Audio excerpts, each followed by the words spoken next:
Alhamdulillahilladzi ja'ala al-furqana asyhadu an la ilaha illallah wahdahu la syarika lahu wa asyhadu anna Muhammadan abduhu wa rasuluhu la nabiyya ba'dahu. Allahumma shalli wa sallim wa karim ala nabiyyina wa habibina wa syafi'ina wa maulana Muhammad sallallahu alaihi wasallam wa ala alihi wa ashabihi wa man tabi'ahum bi ihsanin ila yaumil qiyamah. Amma ba'du, faqad qala Allah ta'ala fil kitabil aziz, a'udzu billahi minasy syaithanir rajim. Bismillahirrahmanirrahim. Ya ayyuhalladzina amanu taqullaha haqqa tuqatih wa la tamutunna illa wa antum muslimun. Wa qala aidan, ya ayyuhalladzina amanu taqullaha wal tanzur nafsum ma qaddamat lighad wattaqullaha innallaha khabirun bima ta'malun. Wa qala an-nabiy sallallahu alaihi wasallam, ittaqillaha haitsu ma kunta wa adni sayyi'atan hasanatan tuha wa khaliqin nas bi khuluqin hasan. Shadaqallahul azim wa shadaqa rasulullah habibul karim walhamdulillahi rabbil alamin. Bapak yang dirahmati Allah Subhanahu wa taala, alhamdulillah di kesempatan malam sore menjelang malam ini, petang menjelang malam ini, kita masih diberi kesempatan oleh Allah Subhanahu wa taala untuk bisa melaksanakan satu aktivitas yang sudah kita sepakati bersama di malam Ahad, ya, hari Sabtu malam Ahad. Dan beruntung kita yang hadir diberikan kesempatan Allah Subhanahu wa taala sebagaimana seperti biasa untuk melakukan aktivitas bermajlis ta'lim. Maka jadikanlah majlis ta'lim yang kita lakukan ini adalah di dalam rangka untuk memohon ampunan kepada Allah Subhanahu wa taala. Dalam sebuah hadis qudsi diriwayatkan bahwa orang-orang yang bermajlis ta'lim itu akan diturunkan rahmat Allah Subhanahu wa taala, kemudian didoakan oleh malaikat dan seluruh penghuni langit dan bumi mendoakan agar diampuni orang-orang yang sedang duduk dalam majlis. Dan mudah-mudahan kita menjadi bagian dan kita berharap Allah ridho kepada kita sehingga kita diberikannya kemudahan dalam segala urusan. Salawat teriring salam tercurah kepada Nabi kita Muhammad sallallahu alaihi wasallam serta para keluarganya, para sahabatnya, para pengikutnya hingga akhir zaman. Dan mudah-mudahan kita diberikan kekuatan untuk istiqomah, untuk bisa berdiri tegak mengikuti jejak langkah beliau. Karena di era seperti ini dengan informasi yang begitu deras, dengan segala macam informasi yang benar atau salah, hanya kita yang bisa menyaringnya sehingga kita tidak bisa terseret arus daripada informasi tersebut. Oleh karena itu, mari kita jaga keistiqomahan kita mengikuti jejak langkah Rasulullah SAW, karena tiada kehidupan, tiada amal yang berkesesuaian dengan sunnah Rasulullah. Maka kata Rasulullah, barang siapa yang beramal di luar yang dari diperintahkan atas kami, mardudatun maka akan ditolak. Oleh karena itu, mari kita semangat untuk senantiasa belajar, kemudian juga bagaimana memahami tentang sunnah-sunnah Rasulullah, baik itu sunnah risalah maupun sunnah fikih atau sunnah fi'liyah dan sebagainya. Bapak yang dirahmati Allah Subhanahu wa taala, di dalam Al-Qur'an dalam surat 7 ayat 96, tolong dibacakan.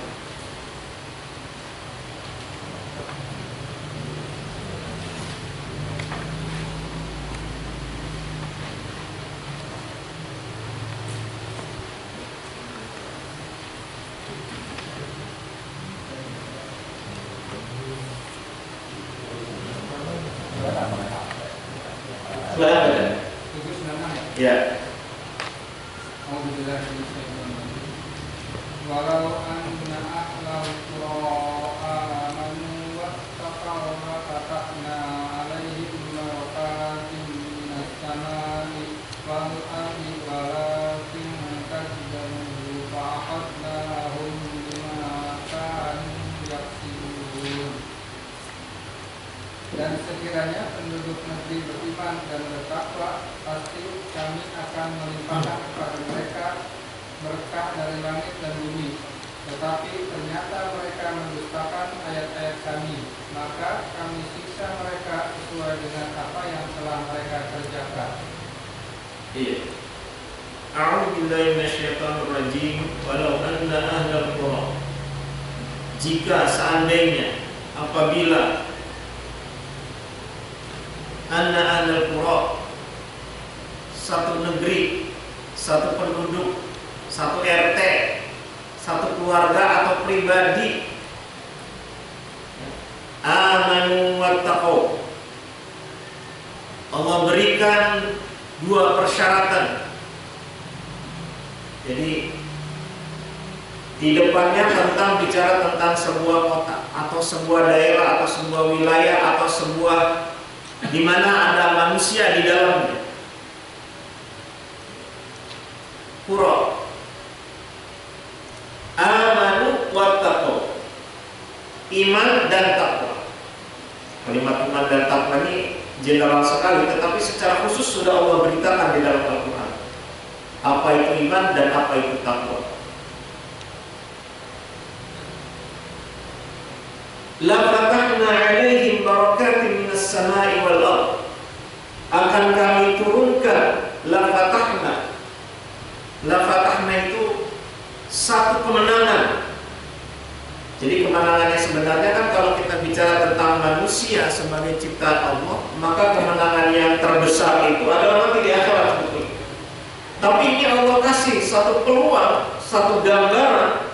La fatahna, akan satu turun yang namanya kemenangan, fathun, kesempurnaan. Apa itu bentuknya? Barakatin minas sama'i wal ardh, barakah yang diturunkan oleh Allah dari langit dan bumi. Perkataan dari langit dan bumi memberikan pengertian bisa jadi hujan atau turunnya rahmat Allah Subhanahu wa taala, atau yang dari bumi, apa saja yang ada di bumi akan tumbuh, akan memberikan manfaat kepada orang yang ada di situ. Walakin kadzabu, tapi seandainya mereka yang mana tadi ahlul qura tersebut, orang yang ada di dalam sebuah wilayah, sebuah tempat, sebuah apapun itu ada orang di situ, kadzabu, mempunyai sifat yang kadzib kepada Allah. Kadzib itu berdusta kepada Allah. Dalam surah 7 ayat 172, manusia sebelum lahir itu sudah berjanji kepada Allah Subhanahu wa taala, alastu birabbikum, bahwa kita siapapun orangnya, mau lahir dari orang muslim, mau lahir dari orang kafir, ketika masuk ke dalam rahim, walladzi yusawwirukum fil arhami kaifa yasha, kami tetapkan di dalam rahim itu sudah ditentukan tentang lahirnya, rizkinya dan kematiannya, dan berjanji kepada Allah bahwa Rabb kami adalah Engkau. Di dalam ayat tersebut Allah bilang di akhirnya, agar kamu nanti di akhirat ketika kami tanya kembali tentang janji itu, maka kalian tidak lagi bisa mengelak dan akan mengakui bahwa Rabb kami adalah Allah Subhanahu wa taala. Walakin kadzabu, kata Allah, fa'akhadnahum bima kanu yaksibun. Seandainya kalian kadzib kepada Allah, berdusta kepada Allah, katanya Rabb kami adalah Allah, ternyata ada ilah dan Rabb yang lain selain. Ada Rabb yang namanya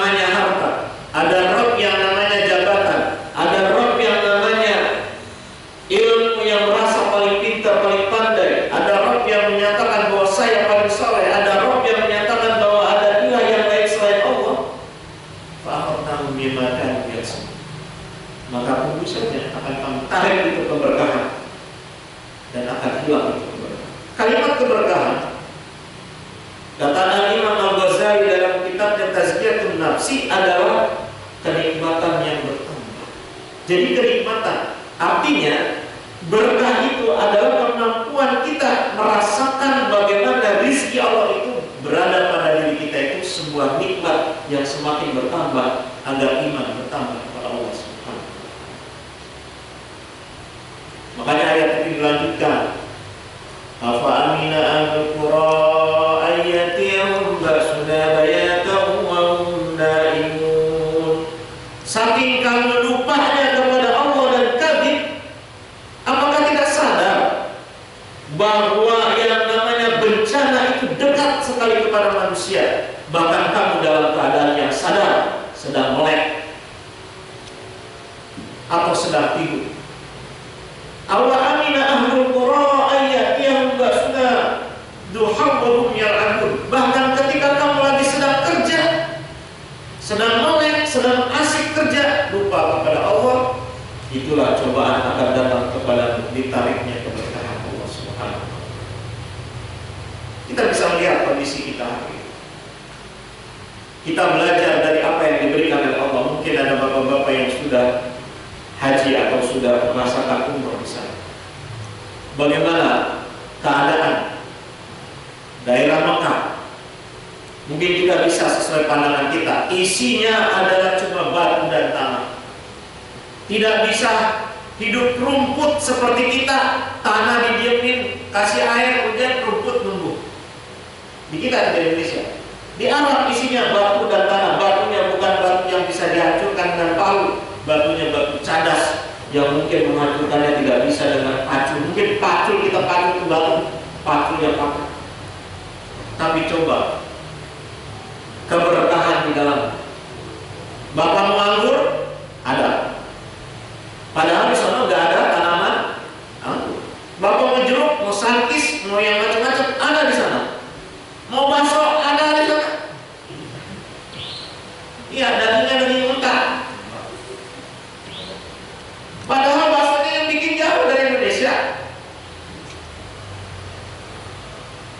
Biar kata di sono panas, biar kata di sono dingin, yang datang tahun 2024 dari 2023 sampai dengan hari ini itu kurang lebih hampir 30 juta pengunjung ke sana.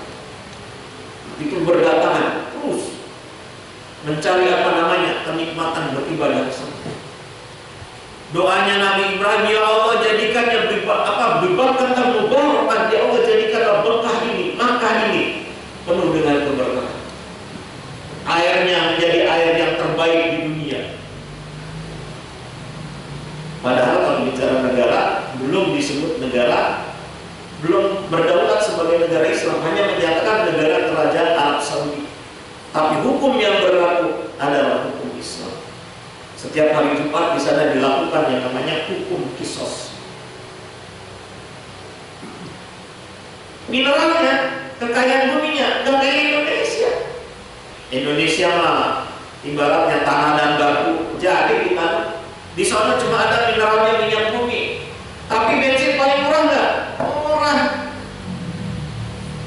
Bensin 4.000, 2.000, 4.000. Di sini 9.000 paling murah. Di sana mah udah ngisi 4.000 udah murah banget. 1 real udah cukup. 1 liter.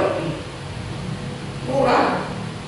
Tapi mau sekolah gratis. Apa? Mau rumah sakit gratis. Rumah sakit gratis. Jamaah itu kalau tinggal datang ke rumah sakit langsung dilayani gratis. Di Indonesia BPJS ngantri. Gratis sih, ngantri. Belum lagi ya isu tentang pembatasan perawatan. 3 hari pulang dulu, nanti balik lagi. Katanya negeri yang penuh benar dengan orang Islam. Tapi kenyataannya, tapi Pak, kita orang Indonesia, iya kita harus berbenah. Ya. Di sana dipakai hukum Islam berlaku atas semua manusia, mau yang datang maupun yang pergi, maupun yang penduduk asli maupun yang bukan. Berlaku hukum. Mau nyari apa di sana? Dari tas yang paling murah sampai tas yang paling mahal ada. Yang di sana cuma ada kurma sama air. Rotinya keras kalau makanan aslinya. Wah, Pak, bala-bala ada nggak? Ada, Pak, bala-bala. Bakwan ada. Klepon ada.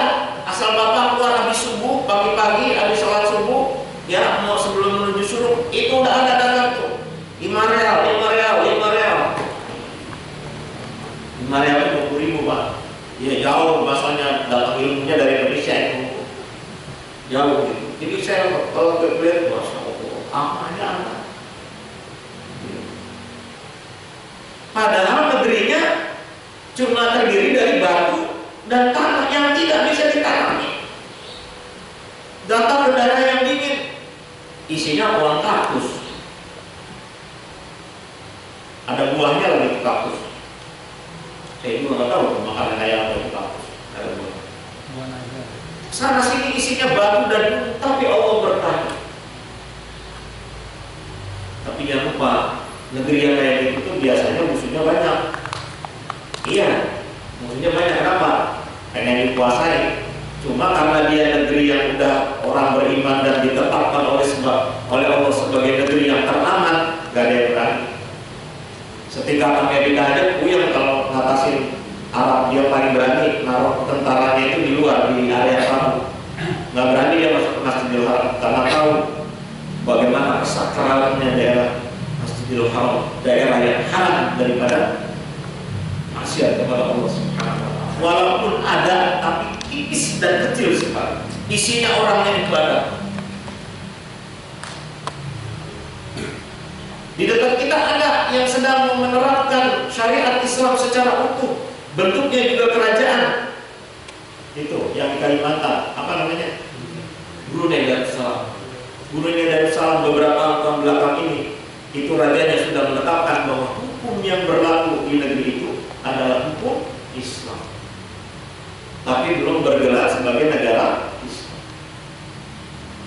Itu musuhnya bukan lagi Indonesia, musuhnya Amerika. Nyap-nyap, saya lihat di Google, orang yang pengen pakai hukum Islam dia repot.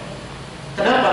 Karena pada tahun 1942, tepatnya pada tanggal 3 Maret 1942, keruntuhan Khilafatul Muslimin itu sudah dikatakan oleh Roosevelt dan Kemal Atatürk yang menyatakan bahwa tidak boleh ada satu orang, satu kaum, satu yayasan atau bahkan negara apapun yang menyatakan bahwa dirinya bagian daripada kekhilafatan. Artinya mereka ngerti Khilafatul Muslimin itu pasti menerapkan tentang syariat Islam. Padahal itu bentuk daripada turunnya keberkahan Allah Subhanahu wa Ta'ala. Coba kembali kepada Indonesia. Ya, Indonesia sengaja dibikin mahal pendidikan.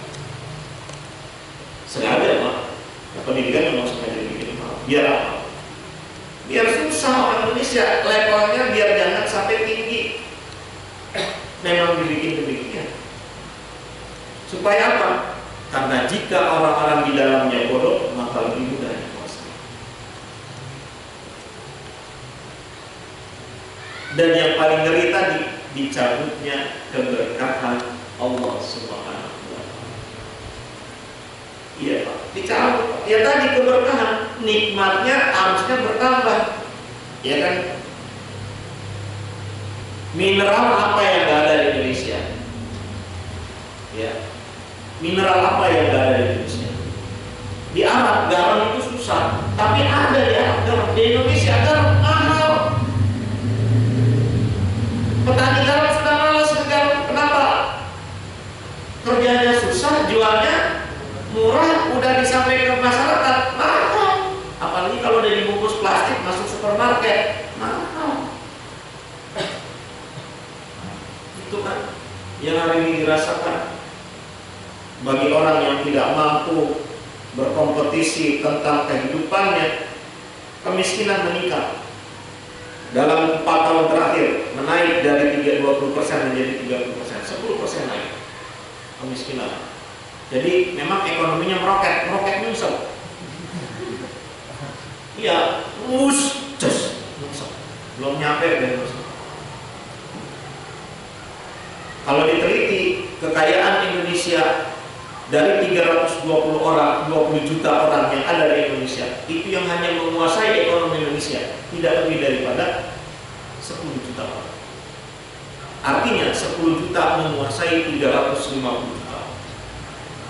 Wajar tidak berpikir tentang bagaimana kemaslahatanmu, dan umat Islam tidak diberi peran yang kuat. Orang-orang yang sikoh di dalamnya pasti dihajar dengan informasi yang negatif tentang Islam.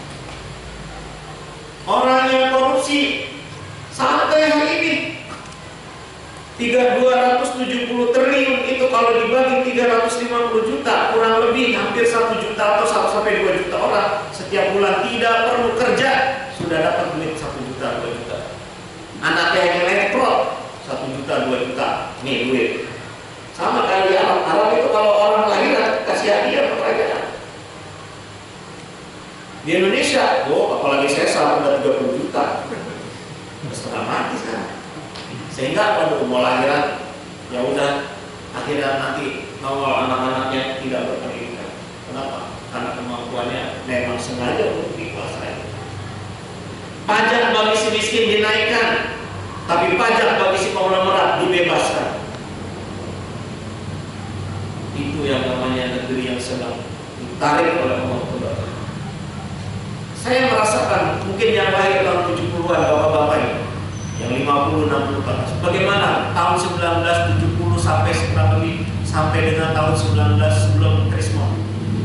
Indonesia beras masih murah. Sekarang kita beli beras aja beda harga, beda ini. Beli telur aja susah.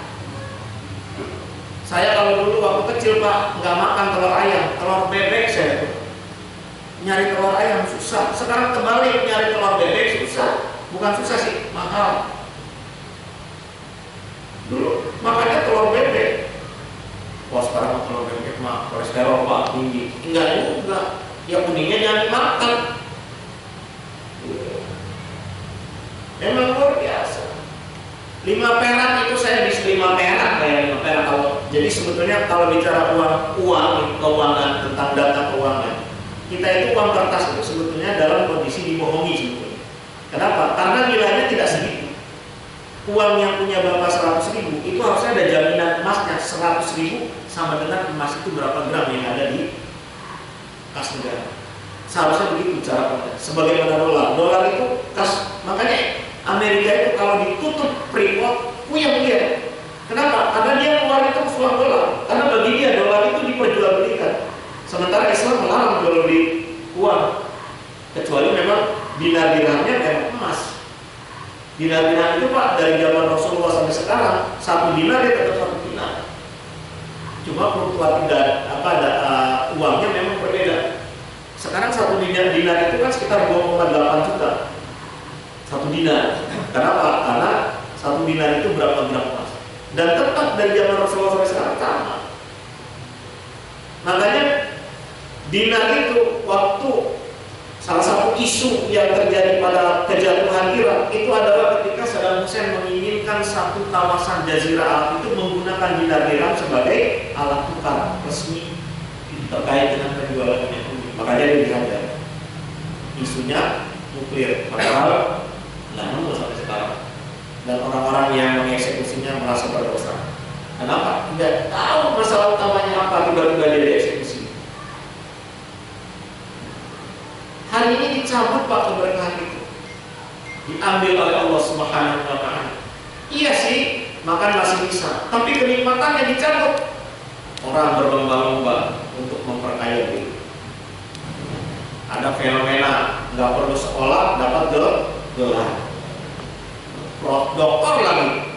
Wah, keren kan? Iya, bikin isu. Memang isu orang Indonesia senangnya isu. Bukan, kok isu? Yang 270 triliun turun grade-nya. Informasinya pindah ke bawah. Dari tadinya grade 1 turun ke bawah. Kenapa? Diganti sama itu. Emang polanya begitu. Itu senegeri yang sekarang hari ini. Makanya kata Allah, afa amina ahlul qura. Nanti kita emang gak merasa bahwa kalau datang cobaan itu lagi melek, lagi tidur aja otak datang kembali. Makanya Pak, kita kalau mau tidur berdoa supaya husnul khotimah. Kan tidur itu husnul khotimah begitu Pak. Emang tahu besok bisa bangun? Doa, Rasulullah mengajarkan doanya kan? Apa step-stepnya? Baca doa Bismillahirrahmanirrahim ya Mahmud. Kemudian sebelum itu kita berwudu dulu. Kalaupun nanti sampai tempat tidur kentut, ya artinya kita sudah berwudu dulu, baru kita berdoa. Kemudian setelah berdoa, kita membaca Qul 3 kali, atau lebih enaknya baca lagi ayat kursi, kemudian Qul 3 kali, Anas 3 kali, Al-Falaq 3 kali, baru berselawat. Manfaatnya apa kata Rasulullah? Maka barang siapa yang membaca Qul 3 kali itu sama dengan mengkhatamkan Quran saat mau tidur, pahalanya sama dengan khatam Quran. Berselawat kepada Nabi, pahalanya apa? Didoakan oleh para nabi. Bukankah aku ini penghulunya para nabi? Maka barang siapa yang berselawat kepadaku, dia akan mendapatkan doa dari para nabi. Kemudian yang ketiga, berdoa Allahumma ighfir lil muslimin wal muslimat. Kenapa berdoa demikian? Kata Rasulullah, sebelum tidur barang siapa yang meminta maaf dan memaafkan saudaranya, maka ia akan mendapatkan pahala yang namanya silaturahim. Lalu yang keempat, pergi haji. Sebelum tidur kata Rasulullah, pergi haji. Aisyah bertanya, lah kan kami di Madinah, kalau harus pergi haji dulu sebulan ya Rasulullah nggak bisa tidur. Kata Rasulullah, bukankah barang siapa yang membaca Subhanallah 33 kali, Alhamdulillah 33 kali, kemudian Allahu Akbar 33 kali, itu adalah pahalanya sama dengan pahala umroh dan haji. Enak apa jadi orang yang beriman? Enak Pak, cuma sunnah-sunnah ini suka dilupakan. Kenapa? Karena begitu baru setan nggak suka Pak. Baru juga Bapak Bismillahirrahmanirrahim. Apalagi yang tidurnya gampang. Wah, itu mah Pak baru bismi. Setan nggak suka Pak. Kenapa? Lah iya, berwudu aja udah berat. Dia berwudu, kamar mandinya misalnya jauh, Pak, berat itu. Tapi Allah turunkan keberkahan di sana. Amanu wa taqaw la fatahna 'alaihim barakatin minas sama'i wal ardh. Dua yang harus kita pegang, amanu dan wa taqaw. Dari kehidupan sepanjang hari kita ini, dalam kondisi seperti kita ini. Amanu itu dan wa taqaw itu dua hal yang agak sulit. Karena setan tidak akan pernah ridho, setan tidak akan pernah mau agar kita itu menjadi hamba Allah yang lurus dan ikhlas. Makanya ada di dalam karakter orang-orang yang beriman, salah satu adalah orang-orang yang beriman itu memiliki yang namanya salimul aqidah.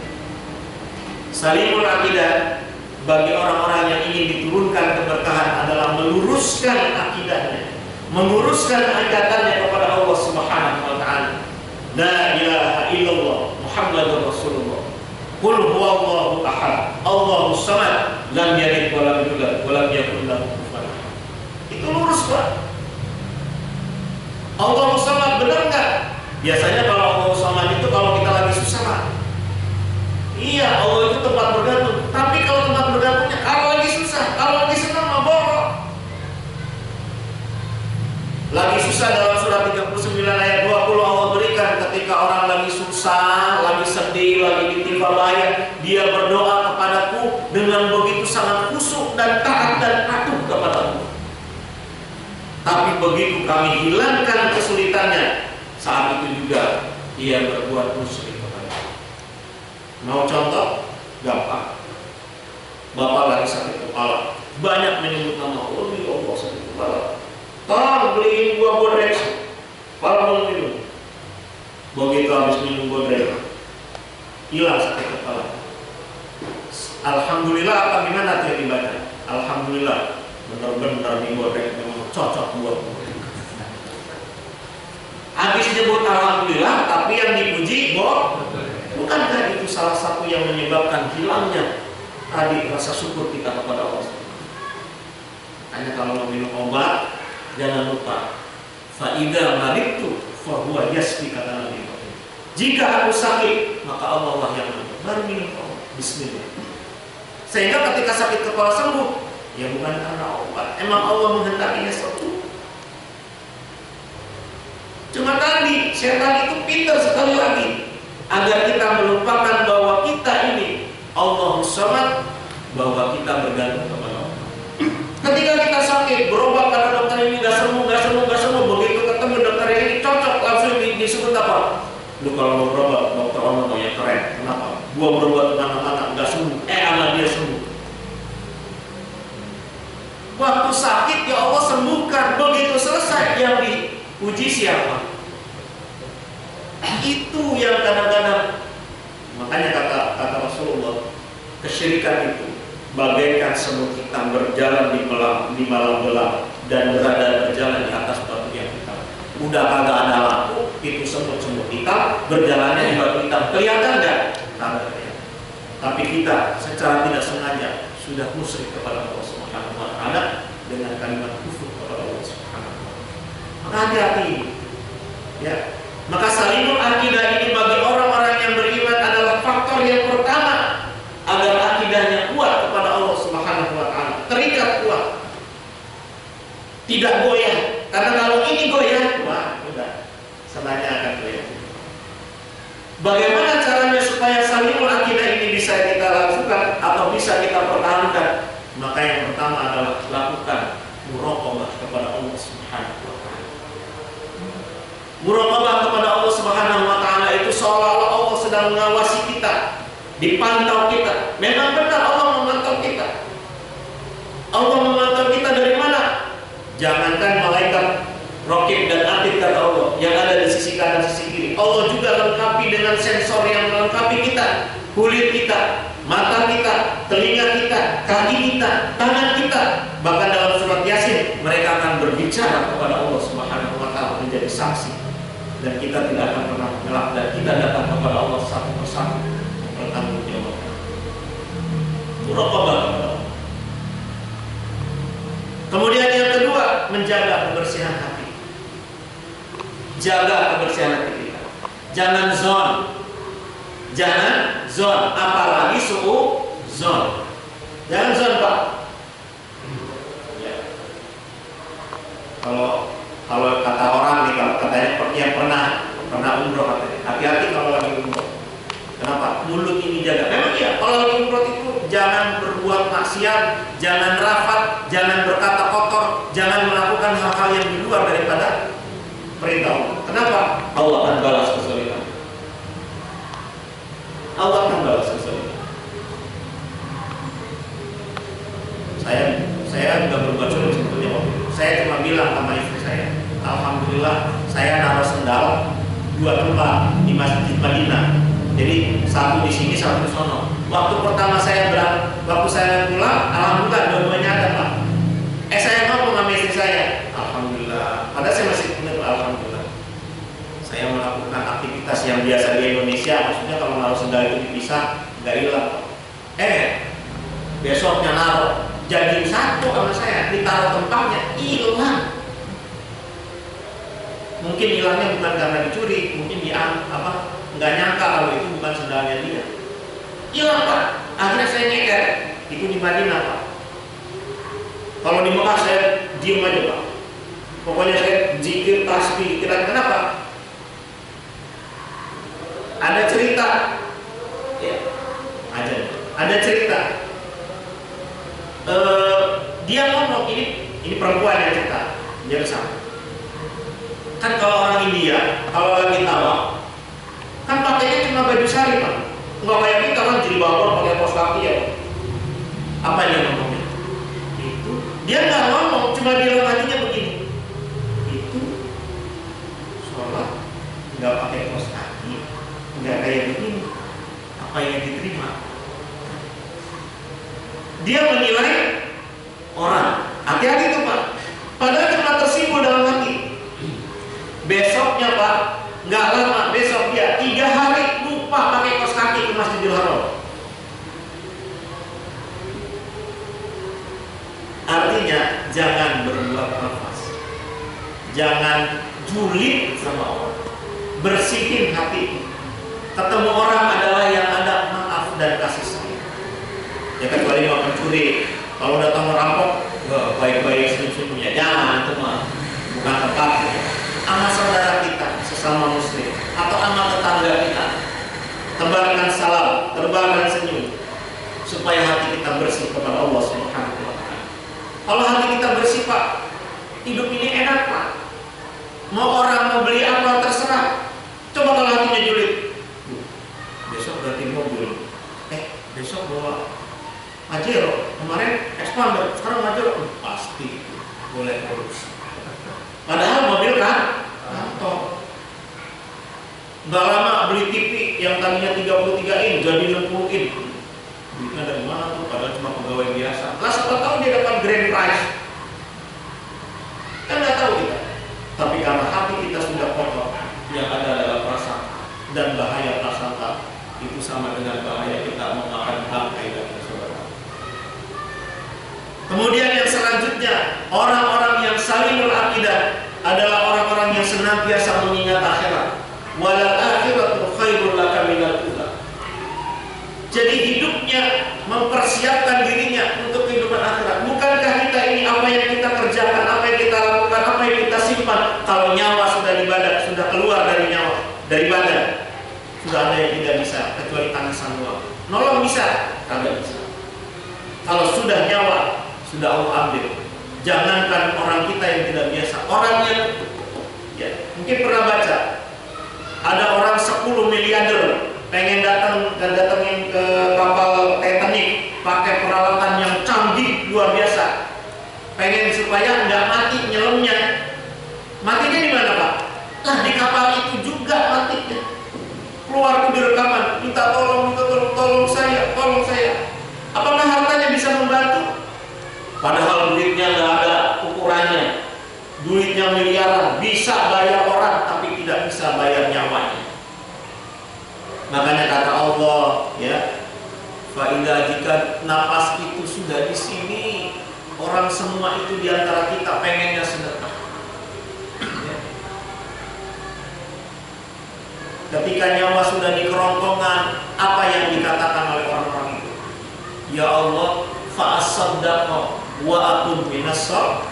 Ya Allah, biarkan saya bisa bersedekah dan jadi orang-orang yang soleh. Kata Allah, no way, no time for you. This time you must go back to Allah. Kembali kepada Allah. Hari ini sudah waktunya Anda kembali. Malaikat maut 70 kali menyambangi kita, atau dalam setengah jam per 24 menit datang kepada kita, supaya kita melihat, dia melihat, ya Allah, kapan orang ini dicabut ruhnya. 24 menit sekali dia mengunjungi kita, entah lagi main game, entah lagi kita sholat, entah lagi kita baca Quran. Makanya harus pergi. Itu malaikat maut 24 menit sekali mengunjungi kita. Itu kata Rasulullah SAW dalam sebuah hadisnya yang mungkin tidak terlalu hasan karena dia boleh. Nah, kemudian yang selanjutnya, salimul aqidah adalah orang-orang yang mengingat, yang memperbanyak salat-salat nawafil, zikir kepada Allah. Ya, kita diajarkan oleh Rasulullah memperbanyak salat sunnah. Kalau bisa salat duha 8 Pak, salat malam 11 Pak, salat rawatib 12 Pak, 6 zuhur, 2 sesudah isya, 2 sesudah maghrib, sesudah isya, dan 2 sebelum subuh. Itu salat-salat nawafil. Lalu zikir Pak, zikir pagi dan petang, zikir selama bekerja. Atau Bapak punya waktu kapan yang khusus buat siapkan waktu itu supaya kita banyak mengingat Allah Subhanahu wa Ta'ala. Kemudian yang selanjutnya, orang yang salimul aqidah adalah orang-orang yang menjauhi dosa dan syubhat. Jauh dari dosa-dosa dan syubhat. Di dalam surat Al-A'raf ayat 200 Allah berfirman, sesungguhnya orang-orang yang bertakwa, jika ia digoda setan, maka ia ingat kepada Allah Subhanahu wa Ta'ala dan berlindung kepadanya agar bisa dijauhkan daripada dosa dan syubhat. Kemudian yang selanjutnya adalah orang-orang yang banyak zikir dan tobat. Dalam surat 66 ayat 8, ya ayyuhalladzina amanu tubu ilallahi taubatan nasuha. Wahai orang-orang yang beriman, taubat dan ingatlah kepada Allah dengan taubat yang sebesar-besarnya dan sebenar-benarnya. Karena nanti di akhirat orang-orang yang beriman itu cahayanya akan datang dari depan dan dari kanan, di mana tidak ada cahaya pada saat itu kecuali Allah yang memberikan cahaya. Makanya Pak, kalau ada orang yang meninggal, orang soleh, itu Bapak perhatikan bagian dahi dan kening. Biasanya nih kalau orang mukanya memang boleh pucat, tapi bagian sebelah sini itu biasanya kuning, bercahaya, seolah-olah itu cahaya dari dalam diri. Padahal kulitnya hitam. Kan lucu ya, ada orang hitam, kulitnya hitam, badan yang lainnya pada pucat hitam, tapi bagian darah kena kuningnya itu agak bercahaya warna kuning. Itu aneh. Bapak bisa saksikan, ini pasti orang soleh. Kemudian yang terakhir, tolakul ilmi. Jangan lupa orang-orang yang saling berakidah itu adalah orang-orang yang tolakul ilmi, berarti dia tutlubul ilmi minamadi ilaladi, ya, menuntut ilmu apa khususnya? Ilmu akhirat. Jadi jangan segan-segan di malam Sabtu yang sudah ditentukan ngaji Pak, ngatur jiwa, ngatur jihad, ngatur diri, karena jiwa yang tidak teratur akan tidak diberkahi oleh Allah Subhanahu wa taala. Itu saja yang bisa saya sampaikan karena sudah isya, kurang lebih